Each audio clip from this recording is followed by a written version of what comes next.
जय हिंद।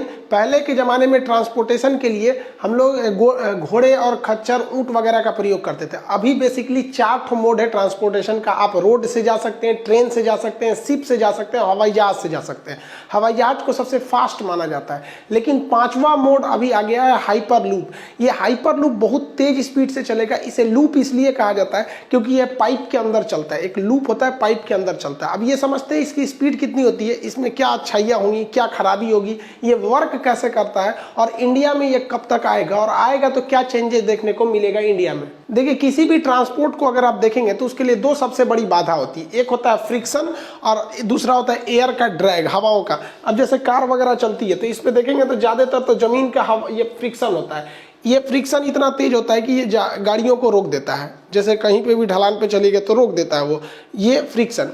अब दूसरा होता है एयर ड्रैग, हवाओं का झोंका। आप देखिए, कार वगैरह अगर तेज चलाइएगा, हाथ निकालिएगा तो लगेगा हाथ को पीछे कर देगा। देख रहे हैं, इजजुरी को बाहर निकल के झाँक रही है, ये अभी उधिया जाएगी, ये समझ में आएगा इसको।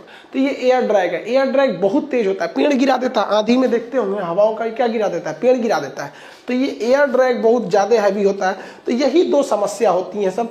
इसी के वजह से किसी भी चीज़ में फ्यूल ज़्यादा खर्च होता है या स्पीड ज़्यादा नहीं हो पाती है, और अगर स्पीड होती है तो बहुत जल्दी वो चीज़ रुक जाती है। तो इन दोनों चीज़ को हटाने के लिए लाया गया हाइपर लूप का कंसेप्ट। हाइपर लूप में क्या किया जाता है, इसमें फ्रिक्शन और एयर ड्रैग दोनों को खत्म कर दिया जाता है। आपको पता है कि कोई भी मैग्नेट होता है, उसका एक साउथ पोल होता है, एक नॉर्थ पोल होता है। अगर एक और साउथ रखेंगे, दूसरे और नॉर्थ रखेंगे तो ये चिपक जाएगा, अदरवाइज में ये नहीं चिपकेगा। अगर दोनों नॉर्थ नॉर्थ है तो भी नहीं चिपकेगा, दोनों साउथ साउथ है तो भी नहीं चिपकेगा। एक ही शर्त है चिपकने का, एक नॉर्थ होना चाहिए, एक साउथ। तो इसी का कंसेप्ट में क्या किया जाता है, जो लूप बनाया जाता है, जो लूप मतलब जो ट्यूब बनाया जाता है, उसकी जो अंदर की दीवारें होती हैं, ये जिस पोल की बनी होती हैं, मान लीजिए इसको भी नॉर्थ पोल का बना दिए, और इसके अंदर जो पॉड चलता है, जो गाड़ी चलेगी, इसकी भी बाहर दीवारों को नॉर्थ बना दिए, या फिर दोनों को साउथ बना दीजिए या दोनों को नॉर्थ बना दीजिए। ऐसा कर देने से दोनों एक दूसरे को ढकेलने लगेंगे और वो चिपकेंगे नहीं, एक तरह से कहिए कि वो हवा में तैरेंगे। इससे फायदा ये है कि इस पॉट में अगर मान लीजिए 20 आदमी भी हैं, 20 आदमी, तो आप अच्छा खासा इसका वेट हो जाएगा। आप 20 आदमी को ढकेल नहीं सकते, आप एक चौकी को नहीं ढकेल पाएंगे। एक खाली कार है जिसमें कोई नहीं, उसको भी नहीं ढकेल सकते। लेकिन इसमें क्या होगा कि ये नीचे की इसकी चारों ओर की जो दीवारें हैं, ये लूप जो है वो भी मैग्नेट का है और सेम पोल से ये भी मैग्नेट का है। तो आप इस लूप को, ये जो अंदर जो गाड़ी होती है, इसके अंदर पॉट जो बोलते हैं, उसको हल्का सा ढकेलेंगे तो आगे चली जाएगी। वहां पर सोचिए कितने 1000 kg के पॉट को आप अगर हाथ से ढकेलेंगे तो आगे चला जाएगा। लेकिन अगर इसी को हम जमीन पे रख देते, जमीन पे आप आटे की बोरी जो 50 किलो का है उसको हाथ से रखेंगे तो नहीं ढकेल पाएगा वह, क्योंकि वहां पे क्या लग रहा है, फ्रिक्शन लग रहा है। तो ये फ्रिक्शन को खत्म कर दिया। अब एयर ड्रैग को कैसे खत्म किया जाए, तो एयर ड्रैग को खत्म करने के लिए वैक्यूम पंप होते हैं। जैसे ये पाइप, जिस लूप में ये ट्रेन चलती है ना, ये देख रहे हैं, ये लूप है। इस लूप में जब ट्रेन चलती है तो साइड साइड में बहुत बड़े वैक्यूम पाइप्स लगे होते हैं। ये पाइप क्या करते हैं, एयर को सक कर लेते हैं। तो जो हवा आगे से काट रही थी उसे क्या कर लेते हैं, सक कर लेते हैं। तो ये वैक्यूम पंप जो होते हैं सब, ये हवा को खींच दिए सब, और मैग्नेट क्या किया, ऊपर उछाल दिया। तो ना इसके लिए फ्रिक्शन रह गया और ना ही इसके लिए अब किसी भी तरह का एयर ड्रैग रह गया। तो इस ट्यूब में अगर आप देखेंगे तो इसमें फ्रिक्शन भी नहीं है और ना ही इसमें एयर ड्रैग है। अब इसके अंदर जो चलते हैं वो पॉड चलते हैं। पॉड जो होता है, जो एक छोटा सा कैप्सूल टाइप का होता है, इसमें 20-25 आदमी बैठेंगे, जितनी इसकी कैपेसिटी होती है। ये ट्रेन की तरह नहीं होता है, एक एक बॉगी समझ जाइए उसकी तरह होता है। इसके अंदर बैठा जाता है। इस बॉडी के अंदर, इसके अंदर एयर होता है। जिस तरह हवाई जहाज के अंदर ऑक्सीजन होता है ना, हवा, तो इसके अंदर एयर वगैरह रहेगा। इसको अंदर डाल के बंद कर दिया जाएगा। बंद करेंगे तो हवा तो साथ में चली जाएगी। तो बंद करने के बाद इधर जो वैक्यूम पंप लगे हैं वहां से हवा को निकाल दिया जाएगा। तो बाहर हवा नहीं है, लेकिन इसके अंदर जो लोग बैठे हैं उनके लिए हवा है, अंदर पर्याप्त हवा रहती है इसके अंदर। इसको बंद कर दिया जाएगा, उसके बाद रेडी कर दिया जाएगा। अंदर का जो डेकोरेशन होता है वो इसी टाइप का देखने को मिलता है। अभी सबसे पहले इसे लॉन्च किया जाएगा। देखिए, लॉस वेगास में तो अभी स्टार्ट हुआ है, ह्यूमन ट्रायल कर लिया गया। वर्जिन हाइपरलूप के जो थे उन लोगों ने पहली बार, इन्हीं दोनों लोग ने इसका ह्यूमन ट्रायल किया है। ये इसका इंटीरियर लुक है। ये दुबई में जो लाया जाएगा ये उसका लुक है। तो पॉड के अंदर इस तरह से लोग बैठेंगे, वो ट्रेन की तरह नहीं होगा, एक बॉगी के जैसे होगा वहाँ पर। अब इसमें क्या है, इसका मैकेनिज्म क्या काम करता है समझिए ध्यान से। इसमें एक लीनियर मोटर होता है। लीनियर मोटर इसे आगे ढकेलता है। गोल घूमने वाले मोटर जो आप तो जानते हैं, लीनियर मोटर उसे कहते हैं जो किसी चीज को आगे ढकेलता है। तो इसमें एक लीनियर मोटर लगा रहेगा जो इस कंटिन्यूअस आगे क्या करेगा, ढकेलते रहेगा। फ्रिक्शन है नहीं, तेजी से भागेगा। लेकिन इसका जो वैक्यूम पंप है जो हवाओं को खींच लिया है, लेकिन कुछ ना कुछ हवाओं को वो छोड़ देता है। तो इसके लिए क्या किया जाएगा, इसके आगे एक फैन लगाया जाएगा। वो फैन क्या करेगा, आगे से हवाओं को खींच के पीछे की ओर फेंक देगा, जिससे क्या होगा, वो तेज और चलने लगेगा। आप कहेंगे कि सर फैन लगाने से तो बेवकूफ़ी है, और रियल में भी दिख रहा है। जब वैक्यूम पंप ने पूरी की पूरी एयर को सक कर लिया है, लगभग 95-96% एयर को सक कर लिया है, तो फिर इस फैन का काम क्या है भाई साहब, यही ब्रेक का काम करेगा उसमें। जब कभी भी रोकना है ना, तो इसीलिए 100% वैक्यूम नहीं छोड़ा जाता है, 90% ही हवा निकाली जाती है। 10% हवा रखना है कि उसी के बदौलत हमें ब्रेक लगाना है। तो आगे भी फैन रहते हैं और पीछे भी फैन रहते हैं। जब इसे चलना है तो ये ठीक डायरेक्शन में चलते हैं, रोकना है तो इसमें तो ब्रेक है नहीं, क्योंकि इसमें चक्के नहीं रहते हैं। चक्का रहेगा तो फिर तो ये तो घर्षण करने लगेगा, तो हवा में तैर रहा है। तो इसी फैन को जब उल्टा घुमाते हैं ना, तो वो रुकती है वहां पर, वो वहां पे रुक जाता है, अदरवाइज में रुकेगा ही नहीं। तो ये फैन लगाना बेवकूफ़ी नहीं है भाई साहब, बड़े बड़े साइंटिस्ट इंजीनियर बनाए हैं, सब बेवकूफ़ी कैसे करेंगे। तो इस हिसाब से ये चलेगा। और इसमें बिजली बहुत ही कम चाहिए, क्योंकि फ्रिक्शन है नहीं। फ्रिक्शन रहेगा तब ना कंटिन्यूअस मोटर चलाना है, एयर ड्रैग है नहीं, तो बिजली बहुत कम है। अभी आगे जाके जब ये बनाया जाएगा, जब ये बन के तैयार होगा, तो आप देखिएगा इसकी बिजली अलग से जरूरत नहीं पड़ेगी। इसी के ऊपर क्या करेंगे लोग, सोलर पैनल लगा देंगे, क्योंकि ये तो ब्रिज के ऊपर से जाता है, तो सोलर पैनल लगा देंगे। और उसी सोलर पैनल से दिन के समय डायरेक्ट चला देंगे, रात के समय इसकी बैटरी को, इससे बैटरी चार्ज करके लगा सकते हैं। तो ये काफ़ी फायदेमंद होगा जब ये पूरी तरह से रेडी हो जाएगा। तब इसे जहां तक ले जाना रहेगा, ये लूप जाएगा। ये लूप जो देख रहे हैं ना, पाइप की तरह, ये पाइप बहुत पतला नहीं रहता है, कमरे बराबर होता है पाइप। उसके अंदर वो ट्रक, एक बस के बराबर पॉट जाएगा, वहां पर वो उसी के अंदर जाएगा। जहां तक आपको ले जाना है, आपको ये लेकर ही जाना पड़ेगा। इसका कंसेप्ट 200 साल पहले पुराना है। जर्मनी, ब्रिटेन में इसे पहली बार लगाया गया था जब औद्योगिक क्रांति के समय था, लेकिन बाद में वो उतना अच्छा नहीं हो पाया। लेकिन इधर जो था, इलॉन मस्क जो है, ये टेस्ला कंपनी के मालिक है, स्पेस एक्स इनका जानते हैं, इन्होंने इसको प्रोग्राम को आगे बढ़ाया। इलॉन मस्क ने 2013 में ये कंसेप्ट दुनिया के सामने रखा और इन्होंने अच्छे से समझाया, क्योंकि 200 साल पहले जब ब्रिटेन के इंजीनियरों ने इसे बनाया था, तो उस समय वैक्यूम पंप वगैरह उतने अच्छे नहीं थे, लेकिन इन्होंने अच्छे से समझाया। और इसके लिए कोई उन्होंने कॉपीराइट वगैरह नहीं कराया, इसलिए ओपन सोर्स है, आप भी चाहें तो अपने घर बना सकते हैं, कोई दिक्कत नहीं है। तो इनकी कंपनी बहुत ज़्यादा है, एक ग्रीन फील्ड में इनकी कंपनी बहुत ज़्यादा काम करती है, सोलर एनर्जी वगैरह में। टेस्ला मोटर्स, इनका अपना गाड़ियाँ वगैरह चलती हैं। और उस पर बात, इनका स्पेस एक्स जो अंतरिक्ष में है, हर चीज़ है। इनके लिए एक अलग वीडियो बनाना पड़ेगा भाई साहब, ये बहुत महान व्यक्ति है, इनका क्या कहना है मत पूछिए। ये युवाओं के लिए एक प्रेरणा है हम लोग के लिए। लेकिन वर्जिन हाइपरलूप जो है वो बहुत तेजी से काम कर रही है। सिद्धांत इन्होंने दिया, ये अभी बिजी है। वर्जिन एयरलाइंस चलती है यूरोप में, उन्हीं का है वर्जिन हाइपरलूप। इनके पास पैसे ज़्यादा हैं, तो ये सेम कंसेप्ट को ले आके बहुत ज़्यादा वर्क कर रहे हैं। 2014 से ये काम कर रहे हैं। अलग अलग कंट्रीज में इनके मतलब वर्किंग चालू है, ताकि इसे यूज में लाया जा सके, इस हाइपरलूप को। देखिए, इस हाइपरलूप के कुछ फायदे भी होंगे तो कुछ घाटे भी होंगे। तो फायदा हम लोग पहले समझ जाते हैं। फायदा ये होगा कि इस पर मौसम का कोई असर नहीं पड़ेगा। बारिश हो रहा है, गर्मी हो रहा है, धूप है, कोई मतलब नहीं। बाहर क्या है कोई मतलब नहीं, ये तो पॉट के अंदर चल रहा है, अंदर से मौसम में क्या मतलब है। दूसरा फायदा है कि इससे जीव जंतु कम मरेंगे। ट्रेन से देखते हैं, कभी बकरी कट जाएगी, कभी गाय भैंस, हाथी तक टकरा जाते हैं। अगर कोई वन्य जीव से निकलती है ट्रेन, तो इसमें जीवों की दुर्घटना नहीं होगी। पर्यावरण को कोई लॉस नहीं होने वाला इससे, ना कोई धुआं निकलेगा, ना कार्बन उत्सर्जन होगा, कोई दिक्कत नहीं होने वाला इससे। और लेस एनर्जी है, ऊपर से सोलर से चार्ज होकर नीचे चल जाएगा। तो पर्यावरण के लिए इको फ्रेंडली है। जो अभी हम लोग पर्यावरण की समस्या को लेकर जूझ रहे हैं, उसके लिए बहुत अच्छा है। मेंटेनेंस इसमें बहुत कम है, ना बराबर है, क्योंकि घिसावट है ही नहीं है, तो फिर घिसेगा किस चीज के। मेंटेनेंस की सबसे बड़ी समस्या घिसावट के लिए आता है। आपका टायर क्यों घसता है? घिसावट के लिए। इंजन में मोबिल क्यों डालते हैं? घिसावट कम करने के लिए। हर जगह तो समस्या ग्रीसिंग मोबिल, घिसावट के लिए। तो फ्रिक्शन है ही नहीं है, तो मेंटेनेंस कम है। जब मेंटेनेंस कम है, तो इसका किराया बहुत ही कम रहने वाला है। और स्पीड तो मत पूछिए भाई साहब, 1200 किलोमीटर प्रति घंटा। जो जहाजें चलती हैं हम लोग की कमर्शियल, वो 600 किलोमीटर प्रति घंटा चलती है। तो ये हवाई जहाज से भी तेज चलने वाला है। 5वां मोड ऑफ ट्रांसपोर्टेशन ये है। लेकिन हर सिक्के के दो पहलू होते हैं। किसी चीज़ की अच्छाइयाँ तो खराबी भी होती है। इसकी कुछ खराबी है, उसको समझिए।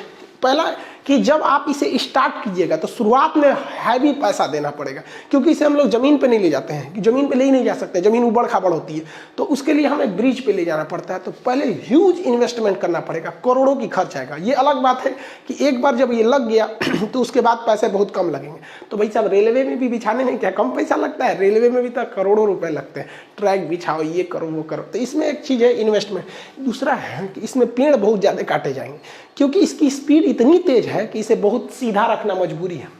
अब सीधे में कोई जंगल आ गया, पेड़ आ गया, काट दो वहाँ पर, तो खैर ये कोई बहुत बड़ा इशू नहीं है। अगर आप वहाँ से पेड़ काट देते हैं तो इसके अगल बगल में लगा भी दीजिए, उसी लगले सही हो जाएगा यहाँ पर, तो पेड़ को लॉस होगा। दूसरा इसमें इसके अंदर प्रेशर बहुत कम रहेगा, हालांकि स्पॉट के अंदर प्रेशर रहेगा लेकिन ट्यूब में प्रेशर कम रहेगा। तो उससे क्या होगा कि जो इंसान ज़्यादा सफ़र करने के आदी नहीं है तो उनको हल्का कान में दर्द वगैरह वोमिटिंग महसूस होगा। ये तो जहाज में भी महसूस किया जाता है, तो सेम यहाँ भी होगा। नॉर्मली होता है, कोई बहुत ज़्यादा रिस्क नहीं होता है। इसमें समस्या ये है कि अगर ब्रेक काम नहीं किया या इमरजेंसी में रोकना हुआ तो ससुरा दिक्कत हो जाएगा। इतना तेज स्पीड है, 1200 किलोमीटर प्रति घंटा, इतना तेज स्पीड है, जिस वजह से ये क्या होगा, बहुत ज़्यादा समस्या आ जाएगी। अब खुद सोचिए, हिंदुस्तान को आर पार कर जाएगा 3 घंटे में, कश्मीर से कन्याकुमारी 3 घंटे में, 12×36 3 घंटे में आर पार कर जाएगा। सोचिए कितना जबरदस्त इसकी स्पीड रहेगी। तो ये एक समस्या इसमें बहुत ज़्यादा आएगी। मतलब इसमें कोई भी सफ़र आप मिनटों में कर सकते हैं। अगर आपको जाना है मुंबई से पुणे, तो जो 3 घंटे लगते थे ये उसको तय करेगा 22 मिनट में, खट से पहुंचा देगा। इसमें एक और समस्या क्या है कि इसमें केवल एक पॉड जा सकते हैं। ट्रेन की तरह बॉगी दर बॉगी जोड़ के लंबा नहीं कर सकते, एक एक पॉड जाएगा, यानी एक चला गया ना तो उस रास्ते पे जब दूसरा तब तक नहीं जाएगा जब तक वो पहुंच नहीं जाता है। तो एक गया तो फिर अगला, मान लीजिए 20 मिनट का रास्ता है तो अगला 20 मिनट उसके पीछे जाएगा। ये फिलहाल की है, लेकिन ऐसा नहीं है। जब भी कोई चीज़ का इनोवेशन होता है, आप खुद देखिए, जब पहली मोबाइल आई थी जो इतना बड़ा था, लोढ़ा बराबर, और आजकल का मोबाइल देखिए, तो ये शुरुआत में भले ये है कि एक पॉट है, लेकिन आगे जाकर इसमें नए नए खोज होंगे और ये एक लंबी ट्रेन का रूप ले सकता है आगे जाकर। जब मोबाइल बना था तो किसी को नहीं पता था कि एंड्रॉइड और आईफोन इतना तगड़ा मार्केट कब्जा करेंगे। सबसे बड़ी समस्या इसमें भूकंप को लिया जा रहा है। देखिए, जब कभी भी आपकी गाड़ी की स्पीड कम रहती है ना, तो हल्का झटका भी उसको कोई दिक्कत नहीं होता है, लेकिन स्पीड ज़्यादा होने की वजह से थोड़ा सा भी झटका लगाएंगे तो बहुत तेज मारेगा स्पीड की वजह से। तो इतना तेज ये भाग रहा है, उसमें हल्का झटका मार देंगे भूकंप से तो तोड़ के बाहर निकल जाएगा। तो इसमें सबसे ज़्यादा रिस्क दुर्घटना की है। किसी भी वजह से अगर दुर्घटना हुआ तो एरोप्लेन में और हाइपरलूप में स्पीड ज़्यादा होने की वजह से इसमें लोगों का बचना बहुत मुश्किल है। लेकिन इतना तो कह ही सकते हैं कि एरोप्लेन से ज़्यादा सुरक्षित है, क्योंकि अगर एरोप्लेन गिरा ना भाई साहब, बचने का चांस बहुत कम है, ना बराबर है वहाँ पर। हाँ, लैंडिंग के वक्त फिसल उसल गया तो बच सकते हैं, जैसे कोझिकोड में, ऊपर गया तो सीधे गए। इसमें क्या है कि अगर हम पॉड को मजबूत बना दें, अंदर सीट बेल्ट ज़्यादा कर दें, तो संभावना एरोप्लेन की तुलना में मरने की इसमें बहुत ही कम है। भारत में ये मुंबई से पुणे के बीच में चलने के लिए था। वर्जिन हाइपरलूप इसको बनाने की तैयारी में थी। उस वक्त महाराष्ट्र में देवेंद्र फडणवीस जी की सरकार थी, इन्होंने इसे अप्रूवल दिया था। लेकिन जब सरकार बदल गई, उद्धव ठाकरे साहब की जब सरकार आई, तो इसमें इस प्रोग्राम को रोक दिया गया और कहा गया कि ये बहुत खर्चीला है, इसे किसी अन्य देश में या किसी अन्य स्थान पर ट्रायल किया जाए, अगर सक्सेस हो जाएगा तो हम भी ले आ देंगे। बुलेट ट्रेन भी हमारे यहाँ ट्रायल तो हुई नहीं थी, ना ही मेट्रो हमारे यहाँ ट्रायल हुई थी, ये विदेशों में ट्रायल हुई तो सक्सेस हम लोग हो गए, तो यहाँ लगे। देखिए, हमारा अपना मानना है कि भारत को जो बुलेट ट्रेन है ना भाई साहब, देखिए बुलेट ट्रेन जो भारत में लाया जा रहा है, अच्छी बात है आप लाइए, क्योंकि देश में हमारा भी नाम होगा, विदेश में जाएंगे तो। लेकिन अगर आप गहराई से सोचिएगा ना, तो इसका बहुत ज़्यादा यूज नहीं है। रीजन क्या है कि बुलेट ट्रेन हमेशा बड़े शहरों को होकर गुजरेगी, छोटे मोटे गांव से तो जाएगी नहीं। फिर बुलेट रहेगी क्या, किस काम की, लंबे लंबे रूट पे जाएगी। तो जितने बड़े शहर है वहाँ ऑलरेडी हवाई जहाज की फैसिलिटी है वहाँ पर, तो आप जहाज से तो जा ही सकते हैं। दोनों का किराया सेम है, दोनों की टाइमिंग भी सेम है, जल्दी वही पहुँचाता है। जितने बड़े शहर में बुलेट ट्रेन ले जाएंगे वहाँ ऑलरेडी है। मेरे हिसाब से जो भारत की ट्रेन है इसी को टाइम से कर दीजिए भाई साहब। अगर ये टाइमली निकलने लगेगी तो कोई दिक्कत नहीं हो जाएगा। ट्रांसपोर्टेशन अच्छा होना चाहिए। सिंपल आपको ट्रेन की बदहाली का एग्जाम्पल देते हैं कि मुगल सराय जो स्टेशन, जिसका अभी दीनदयाल उपाध्याय नाम हो गया है, तो मुगल सराय स्टेशन से बनारस यानी वाराणसी की स्टेशन के बीच की दूरी में है 15 किलोमीटर है। ये 15 किलोमीटर 10 मिनट में ट्रेन तय कर सकती है, इससे कोई दिक्कत नहीं। लेकिन हर एक ट्रेन को वहाँ 1 घंटे लगते हैं। आप शेड्यूल टाइमिंग देखिएगा ना नेट पर, शेड्यूल टाइमिंग, कोई ट्रेन अगर बनारस में 1 बजे है तो मुगल सराय में वो 2 बजे मिलेगी, और वहाँ 1.5 से 2 घंटे लग जाते हैं। ये बदहाली है। तो हमारे यहाँ ट्रेन की स्पीड कम नहीं है, सोच रहा मैनेजमेंट खराब है। हर साल रेल मंत्री आएंगे, इस साल 5 ट्रेन चलाया जाएगा, 10 ट्रेन चलाया जाएगा, ससुरा ट्रैकवा वही है। कभी सुने हैं कि वित्त मंत्री ने कहा कि इस साल 2 ट्रैक की जगह 4 ट्रैक किया जाएगा? तब ना होगा, कंजम्पशन इतना ज़्यादा है। ये हाल हो जाता है कि अगर भारत में किसी विद्यार्थी का जो बिहार से चला है दिल्ली एग्जाम देने के लिए, अगर कोई ट्रेन कहती है कि हाँ उसे 8 बजे सुबह दिल्ली छोड़ेगी और उस लड़के का शाम 4 बजे एग्जाम है ना, तो वो लड़का उस ट्रेन को नहीं पकड़ता है, क्योंकि उसको पता है कि सुबह 8 बजे की ट्रेन की कोई गारंटी नहीं है कि वो शाम 4 बजे पहुंचे कि नहीं पहुंचे। तो भारत के लिए ये सबसे बड़ी समस्या है कि हमारी ट्रेनें इतनी लेट है। और रोडवेज का तो पूछिए मत, हमारे यहाँ जाम इतना लगता है ट्रांसपोर्टेशन पे। अमेरिका के राष्ट्रपति ने एक बार कहा था कि अमेरिका की सड़कें इसलिए अच्छी नहीं है क्योंकि अमेरिका डेवलप है, बल्कि रियलिटी ये है कि अमेरिका डेवलप ही हुआ इस कारण कि वहाँ की सड़कें अच्छी हैं। और ये हकीकत है, हमारे यहाँ सड़कें बहुत खराब है। अगर आपको 200 किलोमीटर जाना है ना इंडिया में, 200 किलोमीटर, तो आपके लिए कम से कम 6 घंटे चाहिए 200 किलोमीटर के लिए। लेकिन अगर वही जाना है आपको अमेरिका या यूरोप किसी डेवलप कंट्री में, तो 100 किलोमीटर मतलब 1 घंटा। हकीकत में 100 किलोमीटर मतलब 1 घंटा। तो भारत में रोडवेज और इनको ज्यादा ध्यान देना बेहतर है। आप उत्तर प्रदेश सरकार का एग्जांपल ले लीजिए, एक्सप्रेस वे भर दिए उन्होंने, चाहे वो यमुना एक्सप्रेस हो, पिछली सरकार को भी देखिए, यमुना एक्सप्रेस हो या ग्रीनफील्ड हो, और वर्तमान में भी देख लीजिए Purvanchal expressway, ring expressway, Ganga expressway, इतना भर दिया गया एक्सप्रेसवे को कि अभी ये उत्तर प्रदेश से बाकी राज्यों को सीखना चाहिए कि ट्रांसपोर्टेशन को बेहतरीन कीजिए, आप अच्छे से डेवलप हो जाएंगे, वरना कोई नहीं जा पाता है। हम लोग को पटना जो है, पटना से हाजीपुर महज 15 किलोमीटर की दूरी है। 15 किलोमीटर की दूरी को 1 घंटा से पहले कोई तय ही नहीं कर सकता। हमारे सामने पटना और हाजीपुर के बीच में जब जाम लगा था तो एक एम्बुलेंस में एक आदमी मर गया क्योंकि उसके पास ऑक्सीजन केवल 1 घंटे का था, और मेरे सामने वो गाड़ी में फंसा हुआ था लगभग 3 घंटे से।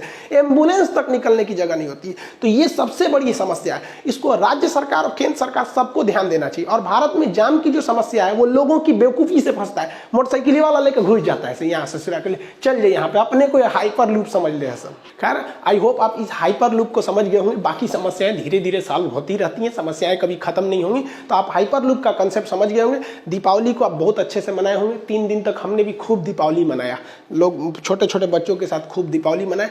3 दिन कंप्लीट स्ट्रेस लिए। लड़कों के साथ हम लोग गेम वोम खेल रहे थे, फ्री फायर हम बहुत ज़बरदस्त खेले, 8 की लिंक किए। आपको डिस्क्रिप्शन में लिंक देते हैं, देखिएगा, आप कंफ्यूज हो जाएंगे कि हम इतना खतरनाक कैसे खेल सकते हैं। खैर मिलेंगे अगले क्लास में। जय हिंद।